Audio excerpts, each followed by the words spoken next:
I want you to imagine something with me for a moment, something almost all of us know too well, but seldom admit in quiet truth. Imagine the weight of the world resting upon your chest, not like a burden at arm's length, but like a stranger who has taken residence in your heart. You wake up with it, you fall asleep with it, and in the unguarded moments between, it whispers to you all the reasons you should worry, fear, and rush.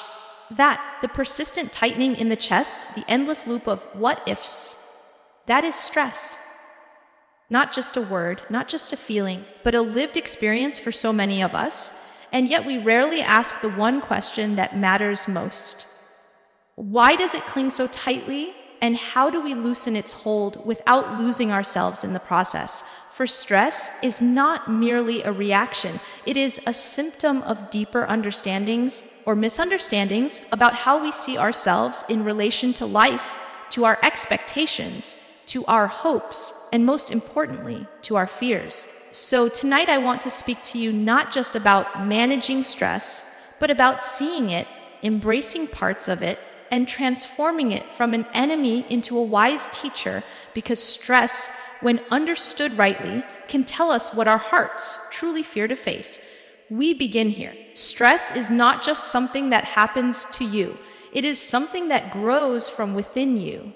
It is not an external enemy knocking at your door. It is the echo of unmet needs, unspoken fears, unhealed wounds, and unexamined expectations. And so the first step in managing stress is not breathing exercises or time management. The first step is awareness. Not awareness in the head, but awareness in the heart. You see, stress is born in the gap between what you think life should be and what life actually is. And every time that gap widens, stress finds room to grow.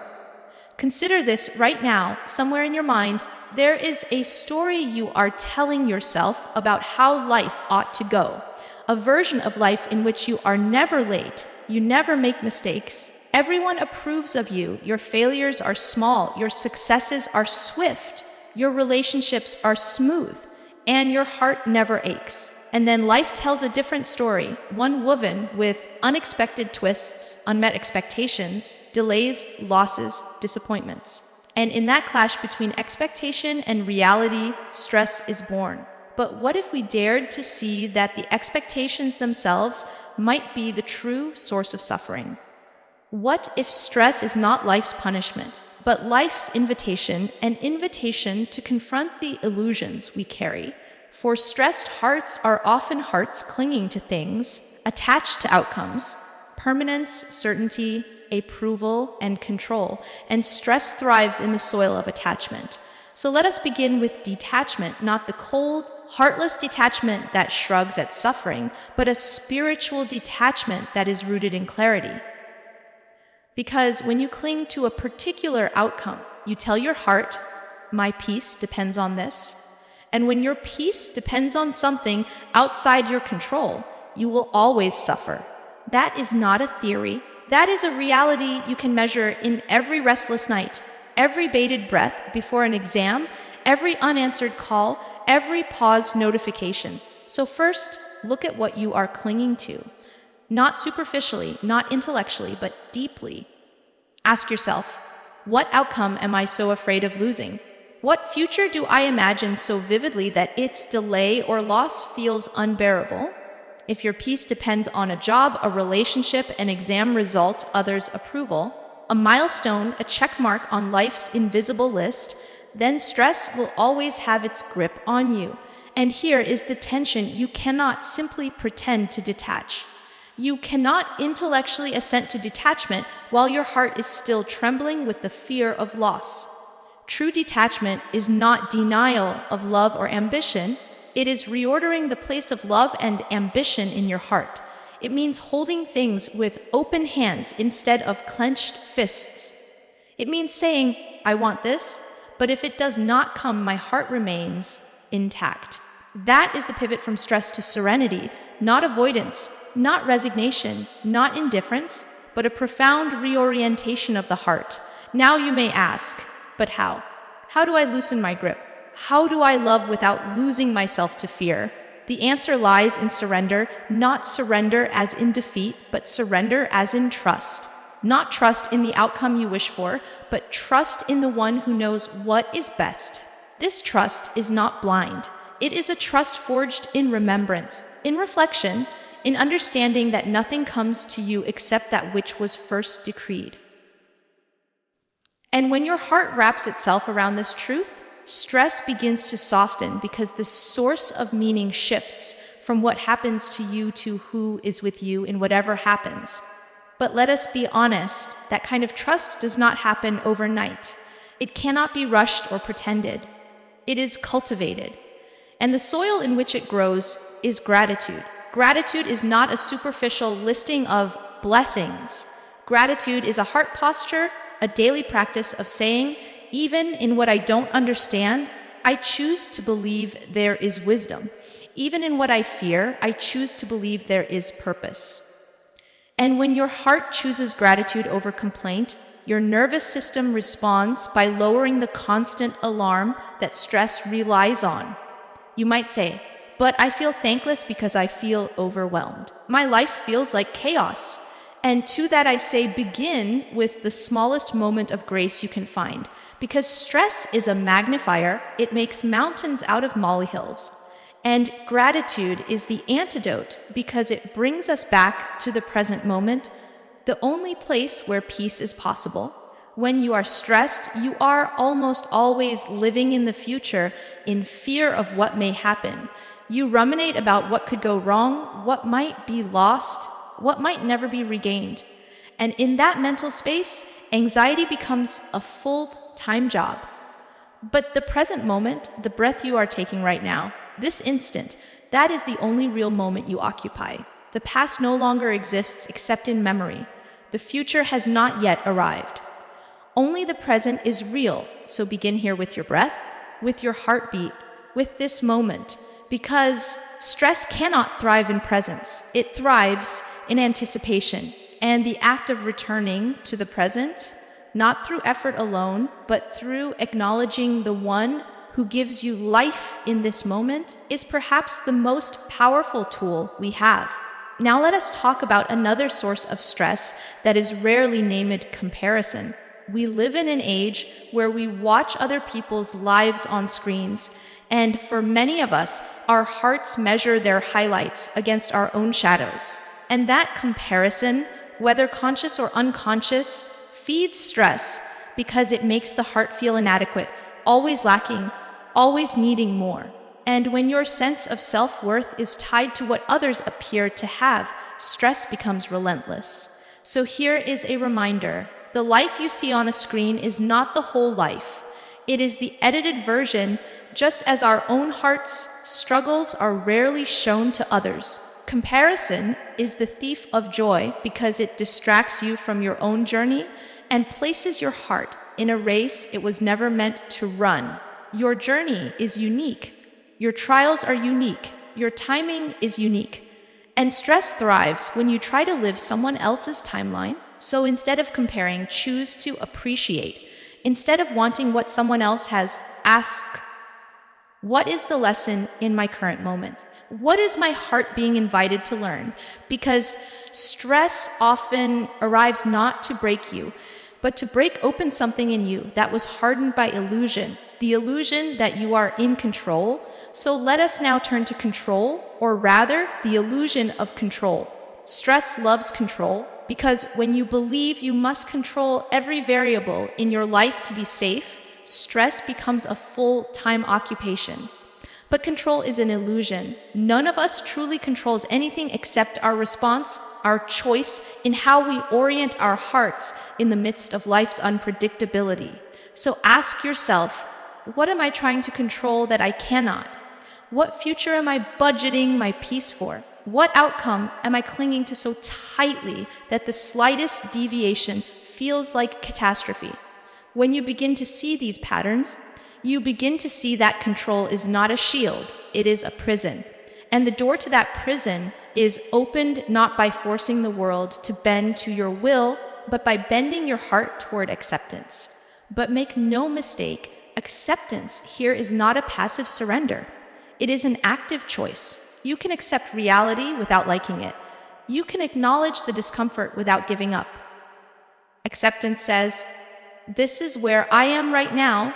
I may not like it, but I refuse to let it destroy me. And in that acceptance, stress loses its power because it no longer thrives in resistance. It thrives in clinging to how you think things should be. Now let's talk about time, another arena where stress entrenches itself. We live as if time is forever, yet we fear every tick of the clock because the future seems unpredictable, uncertain, and threatening. But what if time is not your enemy, but your teacher? What if life's uncertainty is not a source of fear, but a constant reminder that you are not in control, and that is not a threat, but a doorway to spiritual surrender? Stress often comes from rushing to the next moment, rushing to the next achievement, rushing through life so quickly that we forget to live it. Rushing tells your heart, I will only be happy in the future. And that is a tragic lie, because the present moment, however imperfect, is where life is happening right now. So slow down. I do not mean procrastinate or be careless. I mean intentionally return your attention to this moment. When you breathe in, just breathe in. When you breathe out, just breathe out. When you eat, just eat. When you speak, just speak. When you feel, just feel. Stress cannot live in presence, because presence breaks the illusion that peace is somewhere else. Now let us look at the language you use in your inner dialogue. Your self-talk matters. Words like I can't, what if, I should, I must, if only. These phrases tighten the chest and amplify stress, but when you replace them with phrases like I will try, I choose, I can, I will learn, you shift your inner narrative from one of fear to one of agency and possibility. Inside you is a conversation that determines how you interpret every event. If that conversation is negative, stress flourishes. If it is grounded in truth and compassion, stress still visits, but it does not take up residence. Another thing to consider is your relationship with rest. So many of us treat rest as a reward we should only earn after productivity. That is a misunderstanding. Rest is not a luxury, it is a necessity.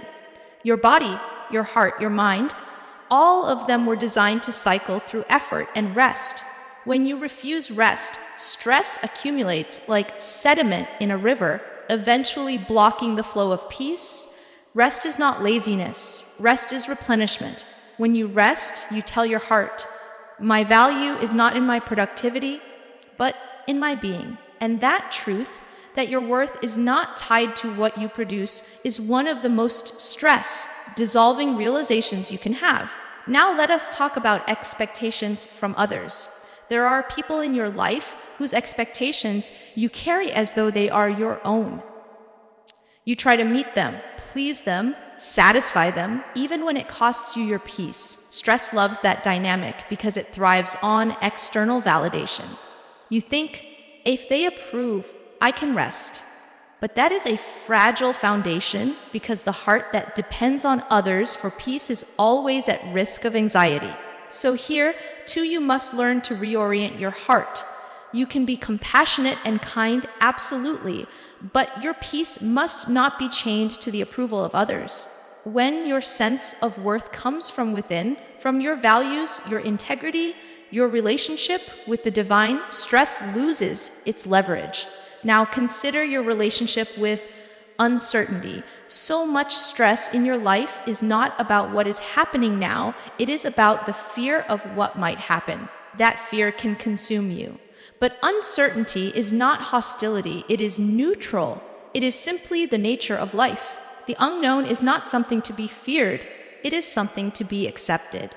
Because every single outcome, positive or negative, arrives in its time, not yours. And your fear cannot change that. Your fear cannot protect you. Your fear can only rob you of presence. So instead of fearing uncertainty, learn to embrace it with trust. Say to yourself, I do not know what will happen, but I trust that I will not be given more than I can handle in the moment I am in. Not easier said than done, but easier begun than not begun at all. Another reminder: you do not have to solve everything today. You do not have to have every answer. You do not have to have every fear extinguished before peace can enter. Peace is not conditional on perfection. Peace is available to your imperfect heart right now. And one more thing: stress often deepens when you are disconnected from yourself, from others, from your values, from the source of your existence. Isolation makes stress louder. Connection, on the other hand, brings perspective. When you share your burden with someone who listens with compassion, the weight becomes lighter. When you reconnect with your purpose, why you do what you do, your heart remembers its direction. And when you reconnect with the one who created you, your heart remembers its root. So seek connection. Speak your truth to someone you trust. Practice gratitude. Slow your pace. Return to the present. Loosen your grip on outcomes. Release the illusion of control. Accept uncertainty with trust. Nourish your body with rest. Change your inner language. And remember always that the heart was not made to carry the burdens of a lifetime in a single day. Stress is not a sign of failure. It is a sign that something in your heart is calling to be healed. And healing begins not with resistance, but recognition. Recognize what you fear. Recognize what you cling to. Recognize what you cannot control. Recognize what you assume will stay forever. Recognize how much of your peace you have tied to the future, and then gently shift your gaze from what you fear to what you are grateful for. Shift your reliance from your own ability to control to your ability to trust, and in that shift, stress begins to lose its grip. And so now I invite you to breathe deeply, not as a technique, but as a reminder that you are alive, not as a solution, but as a return to presence. Because in this moment, regardless of everything else, you are breathing. And breathing is life. And life, even with its hard parts, is evidence that you have not been abandoned. So breathe. Let your heart be present. And let this moment be a beginning, not of perfection, but of awareness. For stress is not something to be banished like an intruder. It is something to be understood, faced, and transformed. And that transformation always begins with a heart that is willing to see itself with honesty and compassion. Stress is not something that arrives from outside alone. It is born in the space between what we imagine life should be and what life actually presents to us. And the first step in navigating it is cultivating awareness, not only in the mind, but deeply in the heart.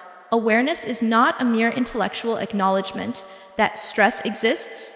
It is a conscious turning toward the subtle whispers of the heart that often go unnoticed amid the noise of daily life.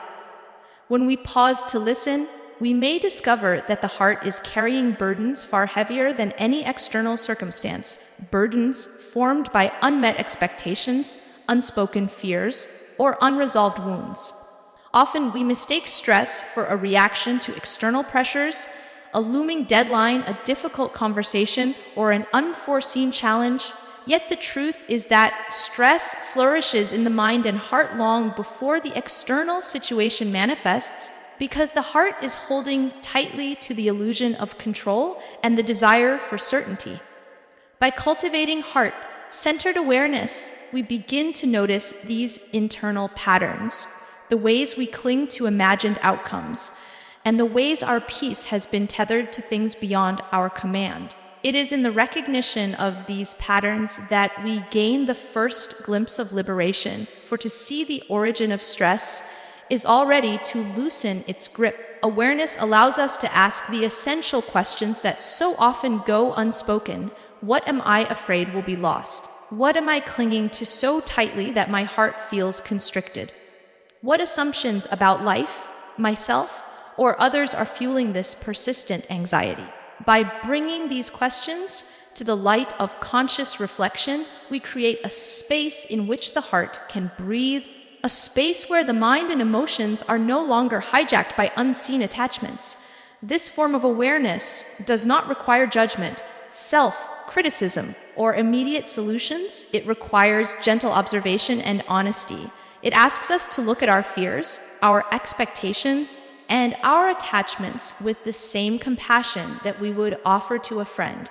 It is not a passive acknowledgement, but an active engagement with the inner landscape, a careful noticing of how thoughts, memories, and anticipations shape the way we feel in the present. Through this practice, we begin to see stress not as an enemy to be fought or a burden to be carried in isolation, but as a messenger signaling where the heart is holding too tightly, where our desire for control overshadows trust, and where our peace has been outsourced to the uncertain outcomes of life. Awareness in this sense becomes the foundation upon which all other steps toward managing stress rest, because without seeing clearly, any effort to detach, to breathe, or to realign priorities risks becoming superficial, a temporary reprieve rather than a true shift in the heart. It allows us to notice when our energy is being drained by persistent worries, when our thoughts circle endlessly around imagined scenarios,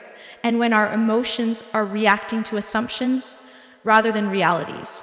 In cultivating this heart-centered awareness, we begin to reclaim the ability to respond thoughtfully, to pause before reacting, and to recognize that the momentary tightening of the chest, the restless mind, and the racing thoughts are not signs of weakness, but signals inviting reflection, adjustment, and compassionate attention. True relief from stress does not come from avoiding life's challenges or pretending that the outcomes we desire are unimportant. It comes from cultivating a deep sense of detachment and trust, a reorientation of the heart that allows us to hold our desires and expectations with open hands rather than clenched fists. Detachment here is not indifference, nor is it a rejection of ambition, love, or effort. Rather, it is the recognition that our peace cannot be permanently tethered to circumstances beyond our control. When we cling too tightly to specific outcomes, we create a fragile foundation for our emotional well-being, one that is constantly at risk of collapse because life rarely unfolds exactly as we plan. The heart that learns to release its grip on outcomes does not cease to care. It learns to love, strive, and hope without allowing the fear of loss to dominate its inner life. This form of detachment begins with honest reflection, a willingness to examine the places where our attachments have taken root, and the courage to ask ourselves what we are afraid of losing and why. Often, we discover that our sense of identity and our feeling of safety have been bound to achievements, relationships, or approvals that are ultimately impermanent, and that when we place our peace in these transient things, stress becomes inevitable. Alongside detachment, trust functions as the counterbalance that allows the heart to remain open rather than hardened. Trust does not mean passive resignation or avoidance of responsibility. It is an active orientation of the heart toward the understanding that life unfolds according to a wisdom greater than our own perception. When we cultivate trust, we recognize that even when outcomes differ from our expectations, our inner core remains intact, and we are capable of facing whatever arises with resilience. The interplay of detachment and trust reshapes the way we engage with life. We act with intention, we pursue goals and nurture relationships, yet we refrain from holding outcomes hostage to our peace. This allows effort to be motivated not by fear or desperation, but by a grounded sense of purpose and alignment with what we can control, our intentions, our choices, and the integrity with which we act. Stress diminishes not because challenges disappear, but because the heart no longer identifies its survival with the external world. In practical terms, this shift can be cultivated through reflective practices, moments of meditation or prayer, journaling about our fears and attachments, and conscious repetition of affirmations that reinforce trust and openness. Each small step of releasing attachment and embracing trust weakens the reflexive patterns of anxiety that have become so familiar, creating new pathways in the mind and heart that allow for calm clarity and composure even amid uncertainty. Detachment does not mean avoidance of responsibility, nor does trust eliminate the necessity for discernment, effort, or vigilance. Rather, these qualities are exercised from a foundation of inner stability, ensuring that our actions arise from choice rather than compulsion, from clarity rather than fear.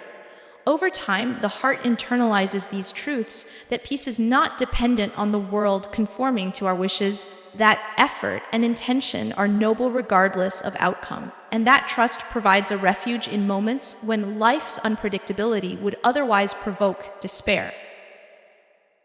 Through this combination of detachment and trust, stress loses its dominion because the heart is no longer defined by the fluctuations of circumstance, but anchored in an enduring sense of security that transcends immediate events, allowing us to live fully and act wisely without surrendering our inner equilibrium. Stress thrives in the mind when we live in anticipation of the future, perpetually worrying about what might happen, what could go wrong, or what we might fail to achieve. And one of the most powerful ways to manage it is through presence and mindfulness, the conscious practice of returning to the moment we are truly inhabiting.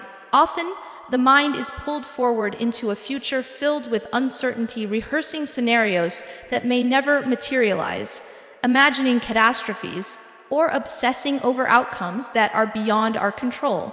And in doing so, it robs the heart of peace and the body of rest. Mindfulness is not simply a mental exercise or a fleeting awareness.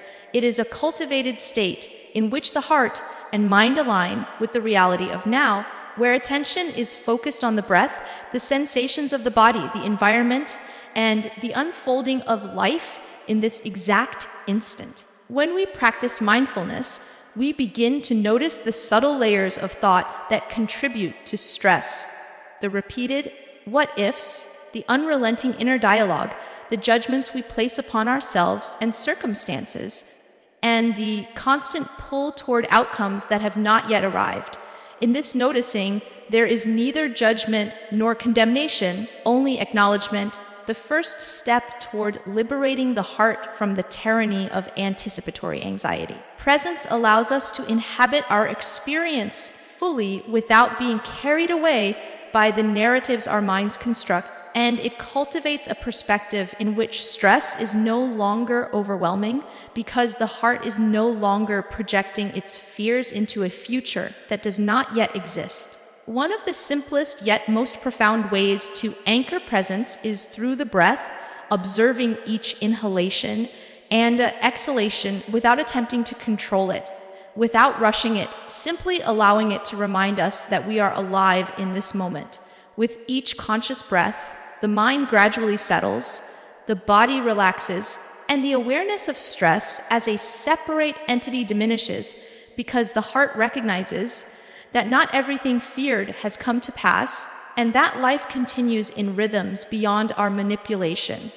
Mindfulness also teaches us to engage with daily actions deliberately, whether walking, eating, working, or speaking, transforming routine activities into points of return to the present. In these ordinary moments, the mind learns that peace is accessible not in the distant future, but in the unfolding now, and that each moment carries the potential for clarity, calm, and insight. Gratitude further amplifies presence by redirecting attention from what is lacking to what is already given, from imagined fears to lived realities, fostering a mental and emotional environment where stress cannot thrive as it once did. When we combine conscious presence with observation, gratitude, and attentive engagement, the persistent worry that fuels stress begins to dissipate, replaced by a steady awareness that life is experienced moment by moment, and that our peace is found not in controlling or predicting what lies ahead, but in fully inhabiting the unfolding experience of each instant.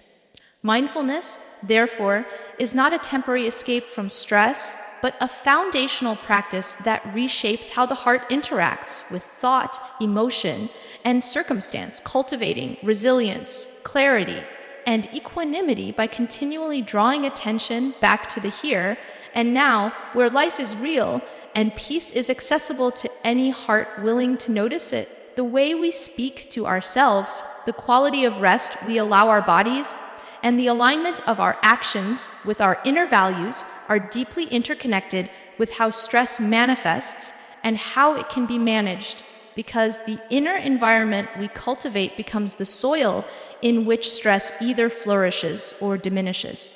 Self-talk is one of the most powerful yet overlooked forces shaping our emotional experience, for the words we repeatedly use toward ourselves carry weight beyond mere thought. They form patterns that influence perception, emotional reactivity, and even physical tension. Phrases like, I can't, I should, I must, or if only, tighten the chest, accelerate the heartbeat, and prime the mind for persistent worry, while gentle, compassionate, and intentional language such as, I will try, I can learn, I am capable, and this moment is manageable, create neural pathways of resilience, calm, and possibility. Awareness of these inner narratives is essential because often they operate unconsciously, fueling stress without our direct notice, and bringing them to conscious attention allows us to intervene, correct distortions, and cultivate a more supportive inner dialogue. Alongside self-talk, rest functions as a critical and non-negotiable factor in managing stress, yet in modern life, it is often treated as a reward contingent upon productivity rather than a foundational need. The mind and body are designed to cycle through periods of activity and restoration, and neglecting rest disrupts these natural rhythms, amplifying tension, fatigue, and anxiety. Proper rest is not an indulgence, but an acknowledgement of the limits of human capacity and a recognition that peace requires replenishment. When we allow ourselves to rest deeply and without guilt, we honor the innate need of the body and mind to recover, creating a buffer against the relentless pressure of daily demands. Beyond rest and self-talk, alignment with personal values and inner integrity provides a compass for navigating stress, because much anxiety arises when our actions are disconnected from what truly matters to us. When we act out of obligation, external expectations, or fear rather than choice, our hearts experience conflict and stress intensifies. Clarifying what we stand for, what is non-negotiable in our lives, and what principles guide our decisions allows us to act with coherence, reducing inner tension and creating a sense of stability even in uncertain circumstances. When self-talk supports the heart, when rest replenishes energy, and when actions align with values, stress no longer has the same authority. It may still visit, but it does not dominate. This holistic approach teaches that managing stress is not about controlling every external variable, but about cultivating an internal landscape in which the heart is fortified. As awareness deepens, the repetitive loops of worry are softened, the urgency imposed by fatigue is mitigated, and the anxiety born of disconnection is replaced by clarity and purpose. Stress often becomes most unmanageable when we neglect any one of these elements, allowing harsh self-criticism, chronic exhaustion, or value misalignment to create openings for fear and tension.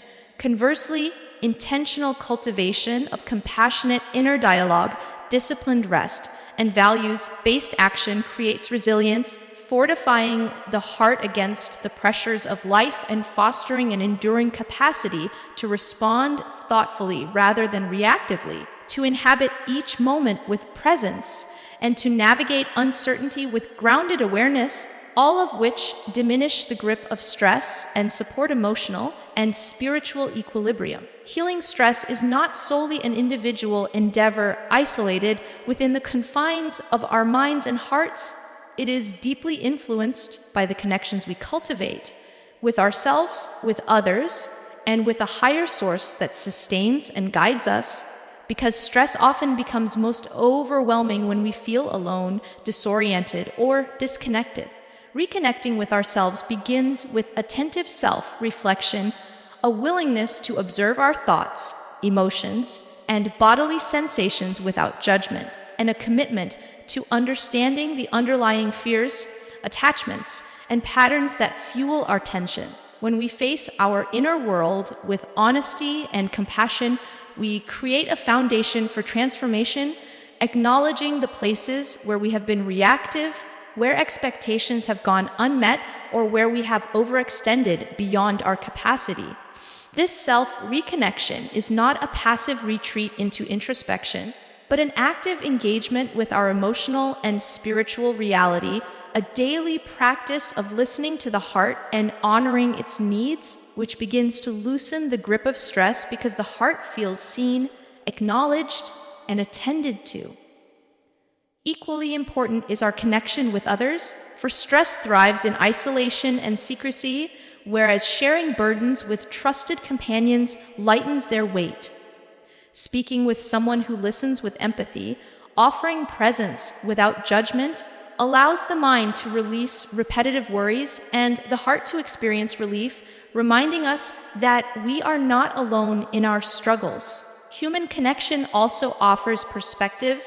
Through the experiences and wisdom of others, we often recognize that our fears are not unique, that challenges are shared across lives, and that support exists in ways we may have overlooked. Beyond self and social connection lies the spiritual connection, a profound awareness of and reliance upon a higher source that encompasses wisdom, guidance, and care beyond our perception.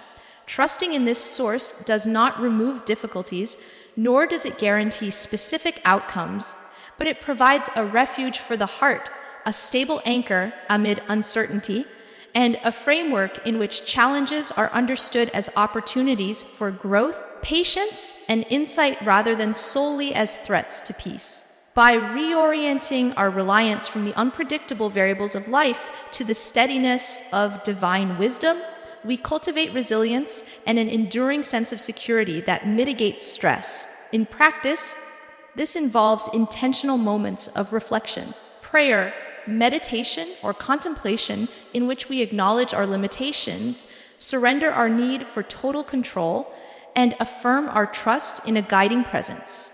It also involves integrating gratitude and awareness into daily life, noticing the ways in which support, provision, and blessings manifest even amid difficulty, and allowing these acknowledgments to recalibrate the heart away from fixation on loss or fear. Through these layered connections to self, to others, and to the higher source, stress ceases to dominate because it no longer operates in isolation. It is witnessed, shared, and reframed within a broader context that honors human experience and spiritual reality.